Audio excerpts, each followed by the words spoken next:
So we've kind of had a policy that we live stream for everything if we have the chance to do it. So anyway, I know, you know, it's pretty neat to do that because, you know, we talked about class, and Sandy messaged me right at the time class was over with. She said, "Good class today." And I just, you know, I appreciate her encouragement, but also it's pretty neat that, you know, we have that wireless and do that and able to. Now, does it come on through the Roku or how? You can probably connect it up that way. We do it through YouTube, so if you can get YouTube on there. We do them all on YouTube. We can do them through our website. Your grandson would be able to figure it out, Reuben. I go on YouTube. What's that? I go on YouTube. I don't go on the website. I just play it on the television. Yeah, if you can probably play it. I guarantee you Reuben will be able to handle it to get you on there. I mean, yeah. Dorothy's grandson lives with her, and he's an engineer, a millennial, so I'm sure he'll have no problem figuring it out. So it'll be all right. I see one more vehicle just pulled in the parking lot. We'll let them come in, and then we'll get started into this. Yeah, they're just coming in late to make it a show. Yeah, that's who I thought it was. Yeah, his parents, Brian and Janet. I can see whatever I want about them because they won't ever watch the live stream. I'm sure of that. This recorded won't, huh? Huh? Yeah, I know, but they won't ever watch it, so it won't be a problem.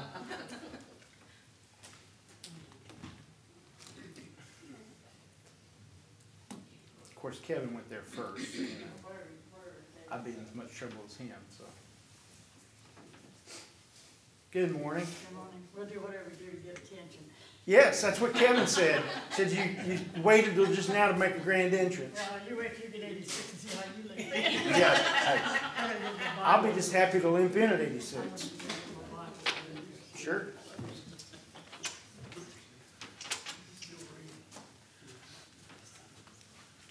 Welcome back anyway. Yes, thank you. Yeah, there was in South Carolina where I preached, the man that cleaned our building was over 90 years old and still living, and he's 95 now. And so I kept telling Robert, I said, I hope I'm as decrepit as you are when I'm in my 90s. Because I tell you, he would help me do things. And one time we were lifting a filing cabinet and carrying it around. And, it's a pretty heavy filing cabinet. And here I've got a 90-year-old man helping me with it. And he was carrying the heavy end of the load against my protests. But, that's when I told him, I said, I hope I'm as bad a shape as you are at 90. I don't know if I'll see 90. Not many people get to. Okay. We are today in the 23rd Psalm. The 23rd Psalm. We've been going through these Psalms, picking and choosing. We're not going through all of them. That'd be a long time. I have gone through all the Psalms. There was, when I was in North Carolina, of course, I did all the Wednesday invitations. And so you do those for so many years, and you're like, wow, you run out of ideas. And so I thought, you know what? It would take a long time, but would be really neat to do. I read the book of Psalms on Wednesday night. We read the whole book of Psalms. Usually I read one psalm a week. The big ones, like the 119th Psalm, I think it took 3 weeks. But we read the whole book of Psalms, and I made comments about it. And it took me roughly 4 years to do it. When you've got 150 of them, it took me roughly 4 years to do all those. And so we went through the entire book of Psalms on Wednesday night. So, unless you want to do a study that takes that long, you don't do the Psalms in their totality. Let's go to God in prayer and have a quick prayer before we get into our study. Holy and righteous Father, we thank you so much for your blessings, your grace, your mercy. We thank you for all you do for us every day, and we thank you for this beautiful and wonderful text that we have today. What is just an amazing chapter, and we are so thankful that we and all the other people in humanity are blessed with this text. We pray that we would unlock some of the depths of it, and we would be renewed and encouraged by it and challenged by the things that are there. We ask that you would be with us today and help us in all things to do your will and to serve you. And we thank you and praise you in all things. It's through your Son's name we pray. Amen. Okay, 23rd Psalm. I would say this is the most recognizable text in all the Bible. As far as from a literary standpoint, you know, I guess you could argue that the things that Jesus said would be the best literature. I won't argue with that. But if you exempt things like the Sermon on the Mount or whatever, I would say as far as literary value and impact, etc., the 23rd Psalm is the best thing ever written. And I think it's an amazing work. We don't know when the 23rd Psalm was written in the life of David, but myself, I kind of think it's one of his youngest writings, when he was young. And of course, it's from the time period in which he was young. Maybe he's an older man looking back on when he was a shepherd boy, but at least it's from set from the time period in which he was young, in which he was a shepherd.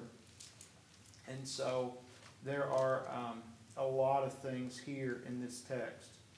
I've actually done I think a 5-sermon series on this. So there's a lot of things to look at. Read a couple books on just the psalm itself. But a lot of amazing things here. Start in verse 1. The Lord is my shepherd, I shall not want. You know, first thing that just jumps out to me is relationship. The Lord is my shepherd.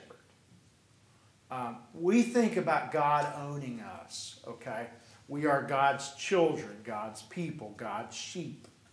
But there is also a sense in which we own Him, not in a possession sense, but we get to claim Him as our Father, as our shepherd. The Lord is my shepherd.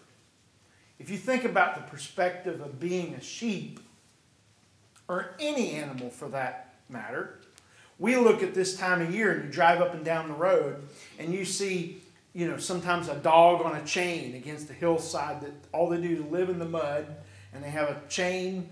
Or you see these, you go along a field and you'll see a horse and all it's got is a small little pen and it's all mud and the horse is skinny, and you think, well, what a terrible thing that is. Or you go along and you see this big green meadow and you see these horses or cattle or sheep or whatever, and they're nice and fat and well watered, well taken care of. And you think, okay, what a great blessing for those animals, at least as far as that they're in a better shape and better taken care of than the others. And, you know, there are other sheep and other fields, but the Lord is my shepherd. There are other caretakers, other owners, but they don't do nearly as good a job of taking care of their sheep. They're not the good shepherd. They're not the ones that is the Lord. And so the Lord, He's my shepherd. I'm a part of His flock. And you think about what a special and wonderful thing that is to be a part of that flock. To say the Lord is my shepherd. Because the Lord is my shepherd, I will not be in want. You know, I've got all that I need. In the next couple verses there, he talks about the green pastures and the still waters. And there's plenty of provision. There's plenty of help. There's plenty of protection. Because the Lord is my shepherd, I don't have to worry about anything. I'm taken care of. I'm supplied for and watched over. The Lord is my shepherd. I shall not want. You know, a good landowner, a good animal keeper is going to make sure that their animals are protected. You take care of them. You make sure they have enough food and water. That they, if it's really, really cold, they have access to a barn, or they have access to shade in the summertime to cool off. And so you make sure that they have everything they need, and all the and you know, possibly medical care and what have you, that they have what they need to be healthy, to be happy, to do well. Kevin? I think you have to be really careful and observe that semicolon. I think the first 15 years of my life, as I looked at the Lord's my shepherd, I don't want. Yeah. Hey, that's true. That's a good point there, Kevin. You know, that you look at, you know, we have to want to be a part of the Lord's family. We have to want to be a part of His family. And so we claim Him, He claims us. And there are conditions to being a part of His family. We can't say, well, you know, I'm the Lord is my shepherd, so I want to go run in that other field over there. I want to go elsewhere. I want to go away from the shepherd. I want to go on my own. Not allowed to do that. You know, and so we've got to want to be with Him, and certainly we've got to stay under His protection to receive those blessings. Verse 2, He makes me lie down in green pastures. He leads me beside still waters. You know, I've not been around sheep a lot, and from what I know about them, I don't necessarily think I'll ever want to be around them. I hear that they can be a stubborn and contrary critter, and you don't really ever make them do anything. You just kind of make it easier for them to do what they're going to do. And so, to make a sheep lie down in green pastures is kind of like making us be satisfied. If a sheep is hungry, they're not going to lie down in green pastures. They're going to eat. They're going to attack that grass, that green grass. But not only not being in want, there is enough that the sheep are willing to have had their fill and still lay down in green pastures. That not only is there enough, but there's enough within the immediate vicinity that He makes us to lie down. The only way you can make a sheep do that is if they're well provided for, well taken care of, comfortable, at peace, at ease, at rest. And so the way that the shepherd can do that is by taking care of all those needs. Very much the example of why we're not in want, because all those things are taken care of. And He makes them lie down in green pastures. What a great blessing that is, to be able to be provided for, to be taken care of, to have excess, because the Lord is my shepherd. And so He says He leads me beside still waters. Sheep are not the bravest of critters. They are very much troubled by fast-moving waters. They do much better when the water is still, and they can hear better, they can see better around that from what is in the water. They can cross that water a lot easier. It's so much easier for those of us that like to trout fish in the mountains. You don't look for the fastest place the water's moving to cross, because that's a good way to end up in the water. You look for a place where it's a little bit slower. Well, you don't find many exactly still waters, but you find ones that are slower, where you can see to the bottom, you can see where you're putting your feet, and you're able to cross a lot easier. It's also quieter and just for many reasons a lot easier to cross there, as long as it's not real deep, than it is in a fast-moving place. And so He provides for their emotional well-being in taking them by still waters instead of very fast-moving waters. So He's taking care of their physical needs, taking care of their emotional needs, as you can see. Any questions or comments through the second verse? You'd have to describe that as contentment. Yes, contentment. content with what we have. Exactly. He allows us to stop and listen to him. Because Yeah. we are so at peace. Yeah. We can rest and it just waters the breath. We have that peace. Right. Yeah, we're at peace. We're able to rest. You know, to use a passage that Sandy's wording there alludes to in John chapter 10. Jesus says, I am the good shepherd. And he says, my sheep know my voice. And then he also says, I am the door to the sheepfold. They go in and out and find pasture. And so Jesus is the good shepherd, and Jesus knows the voice of the sheep. And, you know, it's kind of like this. We right now are very blessed with a lot of kids in our building. Okay? We have a lot of kids. And it's not uncommon at all to hear squeals and cries come from our Bible classes throughout the building. But you know one thing? When there is one of those, the right parent generally jumps up and goes because they recognize that voice.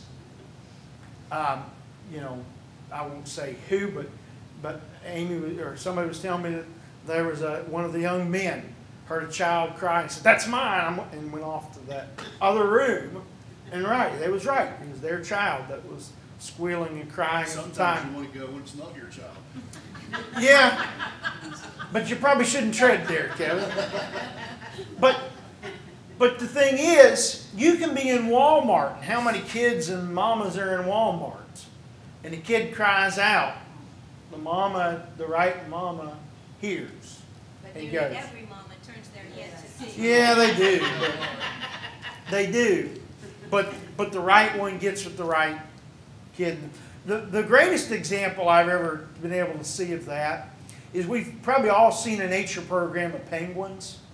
And there will be tens of thousands of penguins on a snow background. And all penguins look identical to me, don't they to you? That's racist. They're all black and white to me, okay? They all look the same to me. And how do they all get back to the right chick in the right spot? And it's because they're all calling out. And they all know the voice of the other one. And they all sound enough alike. How do they know the difference? To know which one is which. But they do. They can tell in the middle of all that squawking and whatever that's called, they can know which penguin it is calling out, so that the right mother and the right chick and the right father all get together. That's just mind-blowing, but it's that way. And because the shepherd and the sheep are together, the sheep and the shepherd know each other's voice. And so, what an amazing thing that is that's true. Kevin? Sheep are also cud chewers like cattle. Yes. And they usually don't lay down in contentment like in the green meadows until they're full, and then they Absolutely. have to regurgitate. So that says God will fill us.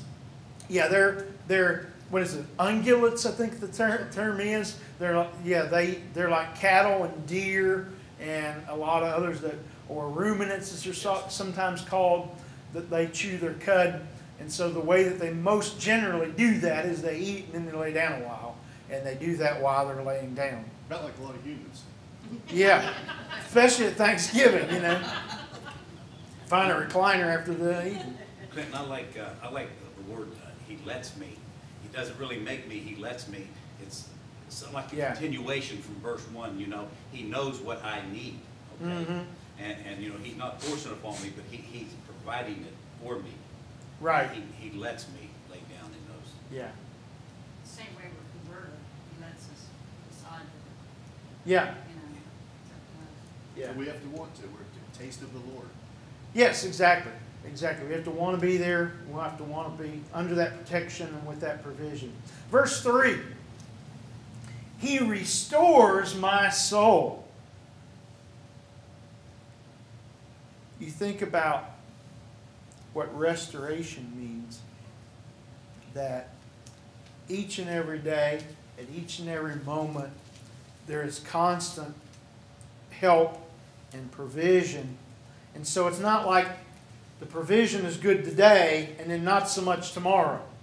It is not a one-time thing or an every now and then thing, that the restoration that God gives, the provision that God gives, is a continual thing that goes on all the time, and He provides restoration and renewing power and help and strength.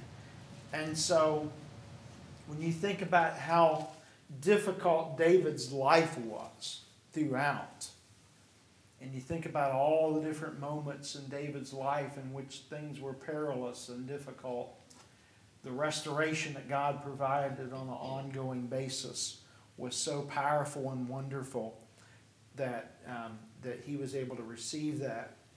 He says, He leads me in paths of righteousness for His name's sake.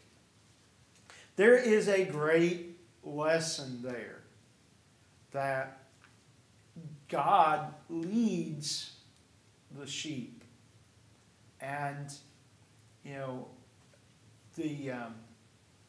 there's a great lesson for leadership there. We have elders that we call shepherds. And interestingly enough, we got all three of them here today, which is good.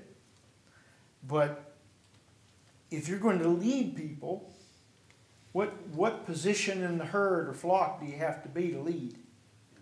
You got to be in front. So in other words, you're going over the rocks, through the brush, through the whatever first in order to lead. You cannot stand in the back and shout orders and bang on the back ends with sticks to get them to go. You can't drive sheep. You might be able to drive cattle, but you can't drive sheep. They will scatter too quickly. Like people say today, you can't herd cats. You can't do that. They won't stay in one group. They will go every direction. So He leads me in the paths of righteousness. So a shepherd needs to lead. And in order for there to be leaders, there need to be followers. And so the sheep follow where the shepherd is leading. It's all about knowing that voice and knowing and trusting that if I'm following behind the good shepherd, if I'm following behind the Lord, one thing I can know for sure, He's never going to lead me where I'm not going to be provided for, where I'm not going to get help, where I'm not going to have His presence, where He's not going to restore me. All these things are going to take place because I follow the shepherd. I may not know what's around the bend, over the hill, or whatever. In fact, chances are good I don't know what's there. But I'm following the shepherd because I know the path He's leading me on is a path of righteousness. I don't know where we're going, but I know it's a path of righteousness. And if I follow the good shepherd, if I follow the Lord, then we're going to be in a better place even than where we are now, because He leads me in paths of righteousness. And so what a great blessing that is. That is all about trust. It's all about faith. It's all about following Him and having hope in Him and knowing that we're going to end up going a righteous path and ending up in a good place. And so He leads me in those paths of righteousness. You look at this next phrase there, for His name's sake. It took me probably 20 years or so preaching to figure out the depth of that, and I don't know if I've clear gotten it. But He leads me in paths of righteousness for His name's sake.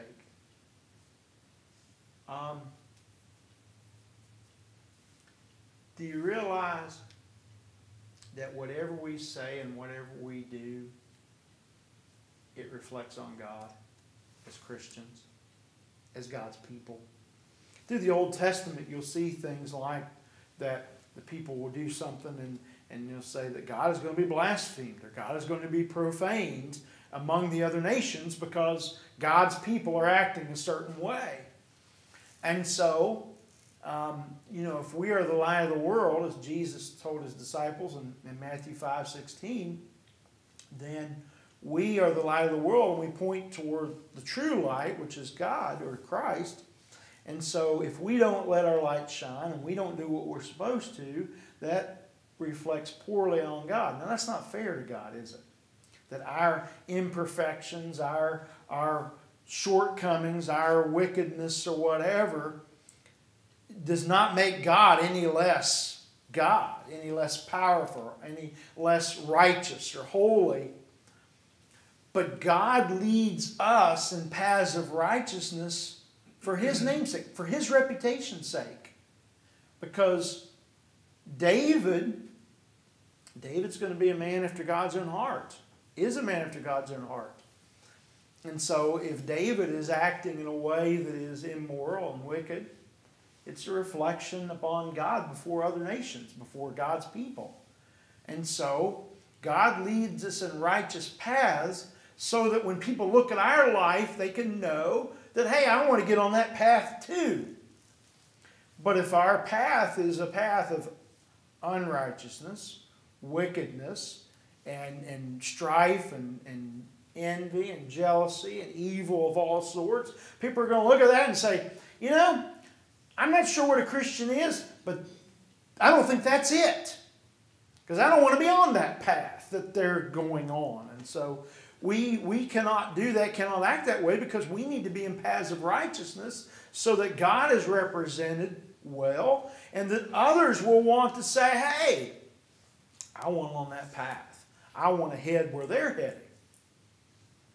And so He leads us in paths of righteousness for His name's sake. God's name is on the line when we live and when we act. Now, you know, He's still holy and perfect and right and good and faithful in all things. But that's not how people look at it. People look at us to see what God is like. And it's always been that way, that people will look at God's people to learn about Him. And if we're not acting the way that we should, and we're not living a life consistent with how Christians ought to live, then they just might not see what they're supposed to see. They might well miss the truth and miss it because of how we act. And, so He leads us in paths of righteousness. When you think about David's life and you think about all the things he went through, one thing that's true about David, David never loses his confidence in the Lord. When you look at all those things, he is in despair, and he asks for God's help, and he asks for God's protection, but he knows he has it. And so he always stays on that path of righteousness, with the exception, of course, when he sinned with Bathsheba and tried to have Uriah killed. You know, for that time accepted, David pretty well followed on paths of righteousness. Although he wasn't a perfect man, he still tried to follow after what God had wanted for him. He was called a man after God's own heart. Yes, called a man after God's own heart in the book of Acts. Yeah, he is. Verse 4. Even though I walk through the valley of the shadow of death, I will fear no evil. Now, I read this a lot of times at funerals, usually at graveside services. You go to, a lot of funeral homes, and they'll have it in the program. And, it is very famous for that. And it probably gets read at funerals for this reason, for that statement, there in verse 4, that even though I walk through the valley of the shadow of death. But I want to tell you, that's out of context. Even though I read it at gravesides and what have you, it's out of context. He's not talking about He leads me to my death, but He leads me through difficult places is what it's really about, including, be included into when we finally die. But there are places in Palestine. In fact, there are a couple of places that are called the shadow of death for that reason, because of how dangerous they are. Areas like the road between Jerusalem and Jericho was well known for robbers. Like when Jesus told the parable of the Good Samaritan. He says a man was going from down to Jericho. That's almost like saying a man was in New York City and got mugged. Okay? You know, it's got a reputation for that. And so to say he was going there, it's because it's an area that is remote, an area that there's a lot of places to hide, a lot of places to that people do things like that. And so for a sheep to go through a valley, a steep valley, is a scary thing. Why? Because the animals that eat sheep like narrow valleys. Why? Because there's only so many ways in or out. There's usually only one way in or out in a narrow valley. Usually the hillsides are a very unlikely escape route if it's extremely steep, especially in rocky terrain. And so going through a valley like that, and you might have a lion or you might have a wolf or whatever hiding behind a rock, and there are shadows and there are movements and there's, the sunlight sometimes gets refracted in those kind of places, and they're the kind of places where your head's on a swivel to be watching here and there. And so, I've been in some areas in which there were a lot of bears, and I've seen some big bears out hunting in close proximity, and it wasn't bear season. So you better make sure your life's in danger if you shoot one and it's not bear season. But my head's on a swivel in those places, I'll just tell you. Because I run into a couple really big bears. Excuse me, but you think life is like that? Yeah. That depicts me life. Yeah. Something, the roaring lion always there ready to make you. Absolutely. Absolutely. The roaring lion is there. I taught, I did some lessons this weekend. That's why we went to South Carolina, is because I held a weekend retreat for the congregation where our son preaches. And so I did a devotional on Friday night, 2 lessons on Saturday, and 2 lessons on Sunday. But the lesson I did on Friday night, I talked about that passage in 1 Peter 5. And of course, the reason why we need to work together as a congregation, why we need to work together as God's people, because we have a common enemy. You've got the savannah of all the animals out there, and a lion creeping up, and usually it's an older, wiser animal that catches wind or sight or sound of what's going on. They bolt, and the whole herd bolts.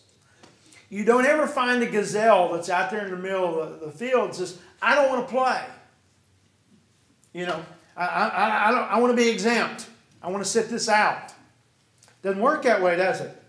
That'll be the last thought they ever have if they decide, hey, I don't want to play this game. And it's the same way with us. We can't say, well, I don't want to play. When we're born into this world, we're in a battle with Satan. Because of our sheer existence, we're in a battle against Satan. And we can't opt out of playing. We can't opt out of being there. We're in it. And he's there trying to get us. And yes, there are dangers all around us. He says, even though I walk through the valley of the shadow of death, I'm not worried about evil because you're with me. And so that's part of why you see that it's talking about life instead of death.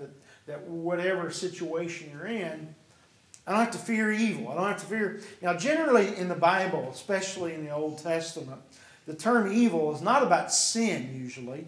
The word evil is more about bad things happening. I will fear no evil. In other words, I'm not going to fear sin, but I'm going to fear nothing bad's going to happen to me. I don't fear that any evil is going to come upon me. Even though I'm walking through a difficult place, a dangerous place, a place where there are enemies around me, ready to get me, ready to eat me, I'm not afraid because you're with me. And so, what I would contend is I feel more comfortable in the most dangerous place on the planet with God than to be anywhere else without Him. The valley of the shadow of death doesn't scare me. I don't fear it because you're with me. If the Lord is my shepherd, He's already going to lead me in paths of righteousness. So it's not like He's going to lead me down a wicked path. It might be a scary path. It might even be a dangerous path. But I don't have to fear because it's a path of righteousness.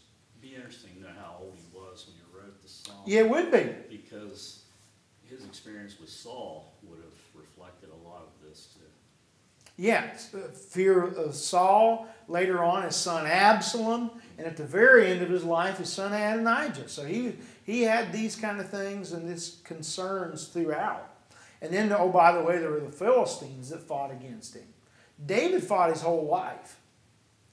And but I'm not afraid to go through the valley of the shadow of death. I'm not afraid to go through that, through these difficult times, because you're with me. A lot of times in the areas in which they would be, in Palestine and a lot of those parts of the world, they would move the flocks from higher elevations in the summer to lower elevations in the winter. And so they would do that because of, protection, and because, in the highest elevations, there's not going to be a lot of green grass in the summer, in the wintertime. But in the summertime, in those beautiful, lush hills up on the top, would be the place to be, the place that there would be young growth. And so they would spend the summers up in high elevation, and they would spend the winters in low elevation. And you've got to go through sometimes some mountain passes that are treacherous and dangerous, and some of these valleys that can be very scary to get from A to B at the two different times of the year. And so they would do this. But I fear no evil because you're with me. He says, your rod and your staff, they comfort me. A shepherd's rod was an offensive weapon. Rods, from what I've read and seen about in that time, were actually pretty short. They were only like 2 to 4 feet long, and they were weighted on the end. And they were basically the modern equivalent of a rubber bullet. That you would take that rod and you would throw it at a lion, a bear, or whatever, and you would whap it pretty good in the side with that rod, and it would smack them and put enough injury on them that they would go yelping away.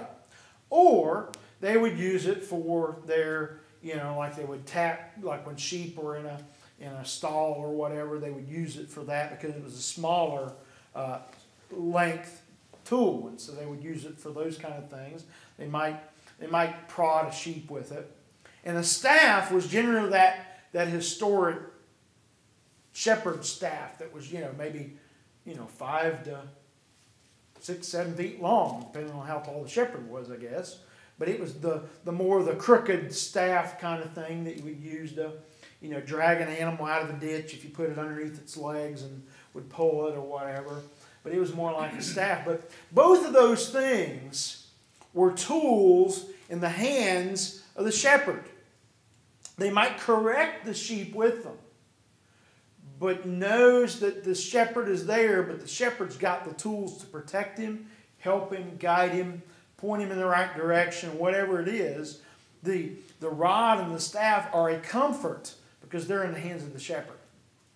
What a beautiful thing that is, that that the shepherd's with him, and the rod and the staff, they're a comfort. Even though they might every now and then be a tap on the backside or whatever that might not be pleasant at the moment, but yet they're there to be a comfort, a help, an aid for protection, for guidance, for strength. The same way that God's discipline, God's direction, and God's pointing in our lives may not be pleasant, but yet it's a comfort because God cares, and God is with us, and God moves along with us. And so the fact that God is packing, so to speak, the rod, the staff. He's able to handle whatever comes. That's comfort. To know that God is able to take care of whatever situation we find ourselves in. That it is a good thing. So it's a neat thing to be able to do that.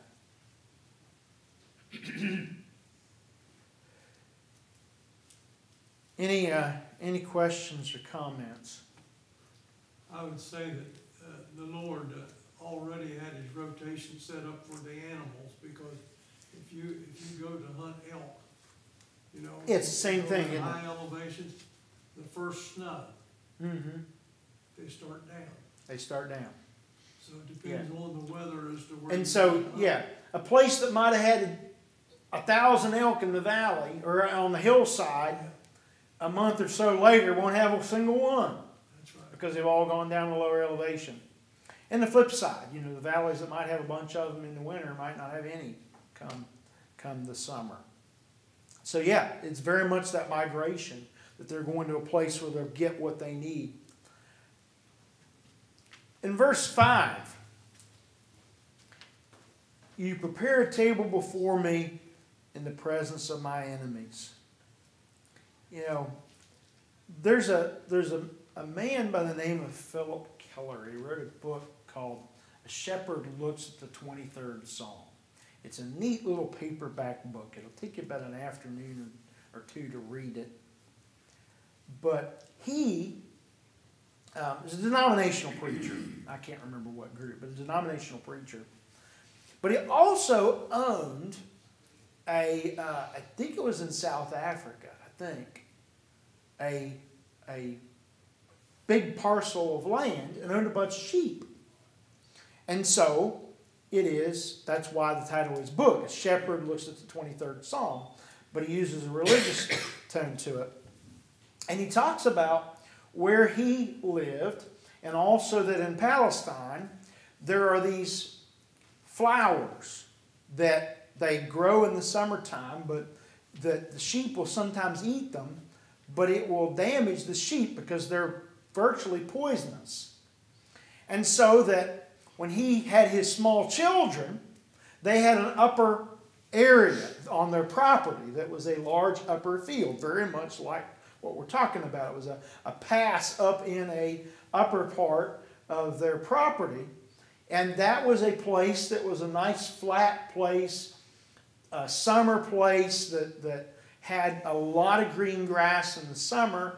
And it was a wonderful place for everything except for those flowers. And so he took his children up there, and they would take bags and they would pick all of the plants out of the ground that were those poisonous plants. And so they would get rid of all of those, and said that the shepherds would often go on a reconnaissance mission and go ahead of the sheep and do that very thing. They would go get things ready. He said what we did is we prepared the table for the sheep to go to graze in the summertime, the summer grazing area. It's in that summer grazing area in the wide open that they would have their lambs, because they're at the most vulnerable at that time. And what is a flat, open area called throughout almost all the world? It's called a tableland. In Spanish, it's called a mesa. And that's also the Spanish word for table. And so you think about this. He says, you know, from a sheep's perspective, okay? Think of it like a sheep. He prepares a table. So we think of a banquet table, don't we? But a sheep's going to think of a summer range, a flat, open area. He says, you prepare a table for me. Just like going up there and taking out all those flowers that are going to be dangerous or make the sheep sick. Prepare those, get the fields ready. Prepare a table before me in the presence of my enemies. and why these grazing areas and this flat, grassy area in the wide open, why is that such a good place? Well, with the critters that are going to attack them, the wolves and the lions, the wide open space is the best place for protection. Because the wolves and the lions, they want to lurk around in the shadows. They want to work in the shadow of death. They don't want to come out in the open field, because in the open field there's a shepherd. They've got to cross a lot of land, and there's a shepherd to get through to get to the sheep. They can't ambush them in an open field. And so the shepherd prepares a table in the presence of my enemies. You know what? The sheep can be out there in the middle of the field, eat all they want, lie down in green pastures, and all the wolf can do is sit on a distant hillside and watch. He prepares a table before me in the presence of my enemies. You see that? That all the wolf or the lion can do is sit there and watch the sheep eat. Because they're protected in the wide open table lands of the summer range. The openness is the protection. And so the enemies get to sit by and watch all those delicious sheep eat away. You probably remember the cartoons of the coyote and the sheepdog. And the sheepdog can look at the distance and see all those beautiful fluffy sheep. And the sheepdog does everything he can to outsmart him in every way. And it's very much that same kind of thing, just not in cartoon form. The wolf can do all he wants, but he can't get to them, because that beautiful prepared table out there in the middle is in a place that they can't get to.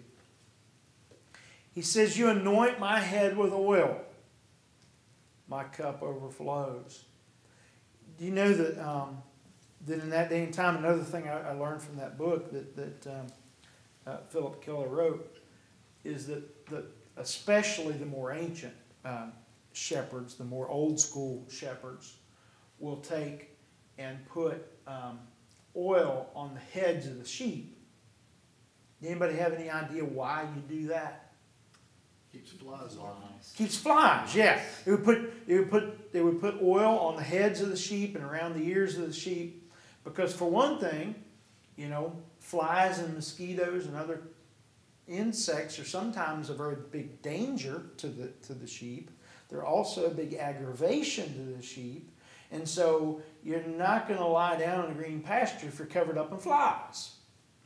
So the anointing the head with oil is largely that not only does the shepherd take care of our physical needs, our emotional needs, our spiritual needs by leading us in paths of righteousness, but he also takes care of our comforts by putting the oil on our heads so that the flies, the insects, see, the insects don't want to land on the oil because they'll get stuck and can't fly off. And so they get close to it, and the first time they experience it, they're done. They don't want any part of that, because they don't want to get stuck and end up dying there. So the oil on his head is such to provide comfort and protection. And then he says, my cup overflows. Of course, everything that we need blessing-wise. We've already talked about all the blessings in this chapter. The blessings of having great provision. The blessings of being by still waters. The blessings of restoring our soul. The blessings of being led in paths of righteousness. Of not having to fear in the valley of the shadow of death. Not having to fear and be comforted by the rod and the staff. by having a table prepared, and all the enemies can do is sit and watch. The cup overflows. There's more than enough that we'd ever need. What a great, great blessing all of that is. Any questions or comments through verse 5? Okay, verse 6 as we bring it to a close. Surely goodness and mercy shall follow me all the days of my life, and I shall dwell in the house of the Lord forever. You know, we talk sometimes, and you've heard me say this if you've heard me teach about Psalms and Proverbs and Ecclesiastes. These books are called wisdom literature. And wisdom literature provides truth, understand. It's inspired by God, and so it's true. But wisdom literature brings about truisms, which there is truth there, but you can't stretch it to hold true every moment of every single thing. You know, you read that and you think, wow, David lived a charmed life. If you've ever read the story of David saying that goodness and mercy follow me all the days of my life, and it was all one long banquet waiting for him to die, you know, much like the man that was going to tear down his barns and build bigger and have goods for many years and eat, drink, and be merry. David did not eat, drink, and be merry for his life. David had a rough, rough life. But yet, it's not false what he writes. Because David's focus was on the end. And David's focus was not on the valley of the shadow of death, but the fact that he didn't have to fear because God was with him. Goodness and mercy followed David, but that does not mean in any way, shape, or form that he had a cushy life. David's life was not a bed of roses, was not easy, was perpetually difficult. It had to be hard for him when he was young and Saul was trying to kill him. Yeah. Saul was trying to kill him. He had a son, Absalom, that ran him out of the kingdom and tried to kill him. And on his very deathbed, another son tries to kill the other son that David said is going to be king, in Solomon. Adonijah tries to kill Solomon and the other sons of David. And so the end of his life is one last disaster in which one of his sons is killed trying to kill other sons.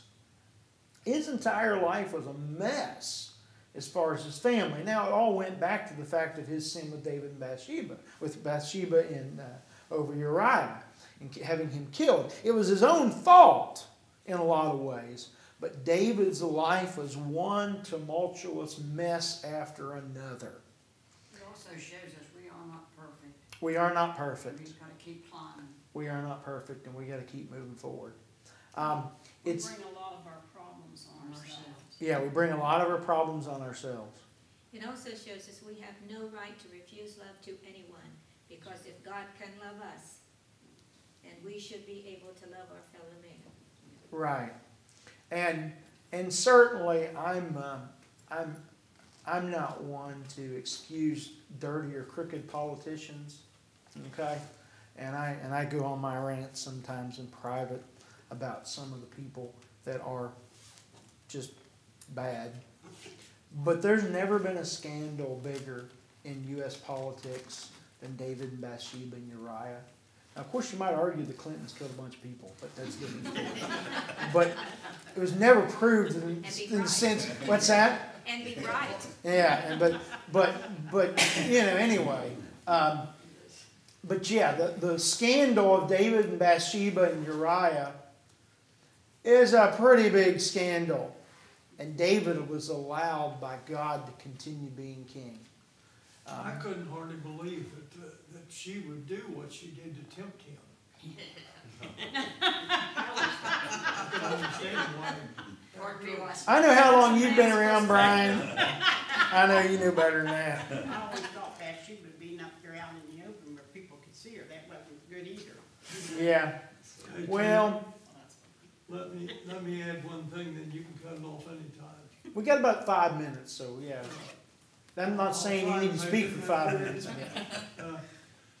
We talk about the shepherd and taking care of the sheep and all of that, you know, and this is a true story. But I was went down around Petersburg back in the mountains and bought a load of cattle. Well, I went in there to see them. Do they have 2 legs longer than the other 2 legs mine in Petersburg? The cattle had never seen a human, you know, very rarely if they did. But anyhow, now this guy had like 600 head of sheep and had them in 200 groups. And what they had, and I'd never heard of this, and I'm a little slow, but what he had was he bought these Jerusalem donkeys as a stripe down them, you know, and they'd put one of those with 200 head of sheep. He had 4 of them, so he'd rotate every 4th week, and the donkey would get a week off. But anyhow, he only lost 1 sheep, and they don't know what happened to it. But the Jerusalem donkey would protect those. They said when something, a dog or whatever, would come into the field, Oh, yeah. said they just go spastic. Yeah. And they could be mean. Right. Yeah, I've known a lot of different people that they'll put a donkey like that in the field with their goats or their cattle or whatever. That they will they're better than a guard dog. I'd rather have a donkey as a goat.